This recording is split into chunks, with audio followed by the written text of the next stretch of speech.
You made it, and we talked about this a little bit last time, but I really want the audience to understand this concept. You made a video about the adored and the adoree, right? Between men and women. The adored and the adorer. Yes, sorry. Can you talk about that a little bit, and why men need to understand that being the adored is where you need to be as the man? Sure. It's actually pretty easy to understand. I call it the balance of attraction. The fundamental axiom is that it's not possible for two people to like each other exactly the same amount. It's not possible. That means that in any relationship, one person likes the other person more and the other person likes the other person less. This is the adored, this is the adorer. There are pros and cons to each. Yeah. But in general, most people, men and women, want to be the adorer, because the adorer gets to be with the one they love, and that's where all the feels come. That's supposed to be like the most profound, beautiful, ecstatic experience that you can have in life, is the opportunity to be with the one you love. The issue is that if a man is the adorer, it forces the woman into the adored mode, and the adored gets to be loved by the one they're with. These people maybe have more control or power in this situation, but they have less of an emotional experience. It's not as fun to be loved by the one you're with. It's way more exhilarating to be with the one that you love. And in general, boredom is going to drive women out of a relationship sooner than men. Yep. And so it's been said that you can make a woman feel anything except bored, and there's some truth to that.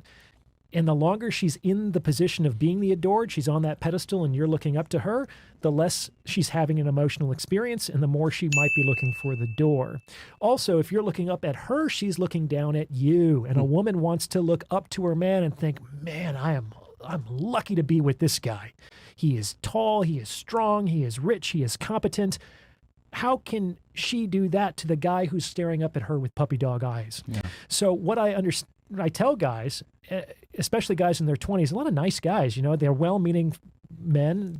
They're doing what they think they're supposed to do vis-a-vis women, is that if they have to make a voluntary sacrifice of being the adorer so that the woman can be in that role for the stability of the relationship. Because the longer the woman is up here and she's not having the emotional experience and she's looking down at the man, the days of that relationship are numbered. So I understand you like to do nice things for the woman, you like to praise her, you like to put her up on that shelf, but if you do that, you're basically kind of adoring her out of the relationship. Well said. Yeah, and I wanted you guys to hear that from him, because so many men make that mistake where they adore the woman too much, and you rob her of the emotional stimuli of being the adorer. That's right. The women need to be in that position where they feel in love, etc., because they respond more favorably with their emotions. As a guy, you like your girl, that's good enough for you. But for your woman, she needs to literally like love you and adore you for you to get the best out of her. Like is great. I mean, Patrice O'Neill talked about that. He said the best situation was the woman loved the man and the man liked the woman. And what? If she's adoring you, she will say, you know what? All right, here's the woman. I understand because he's that guy. Versus the opposite, if you're adoring her, hold on, you're giving me time, attention, and resources. I don't want to share that with other women. Sure. And as a result, I've noticed that men care way more about a woman's sexual fidelity, and women care more about a man's, let's say, emotional fidelity. A lot of women, they just sort of want to feel. They don't love it when a guy maybe steps out of the relationship or sees other women. They might roll their eyes, but a lot of them will tolerate it, especially if they feel like there's something special about that relationship. Yeah. That you're doing something with her that you don't do with those other women. Yeah. No, that's I could say that from experience. Like, you know, as you guys know, I'm not monogamous. That's stupid.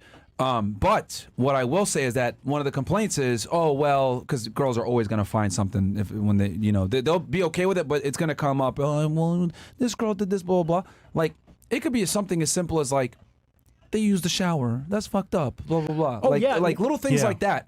It's like taking the girl to your Italian restaurant. Yeah. That's what's going to cause the whole thing to fall apart. They want to feel special. Exactly. That's what it really comes down to. We went to Orlando to Halloween Horror Nights. Yeah. I brought a chick. Oh yeah. Right? Yeah. That was our horror night. She's like, wait, why didn't you bring me? You were busy? But that was special. But again, they want to feel like they're over the other chicks, so it's just different. Yeah, like with that, it's and that's the thing. Any guy here, you want to have multiple women, etc., be prepared for that conversation. It's gonna come up every single time. I don't care how high status you are, how much your girl likes you, blah blah blah. It's gonna come up. Well, wait, this girl does that, blah blah blah. It's gonna come up because they want to feel special, man. Yeah. So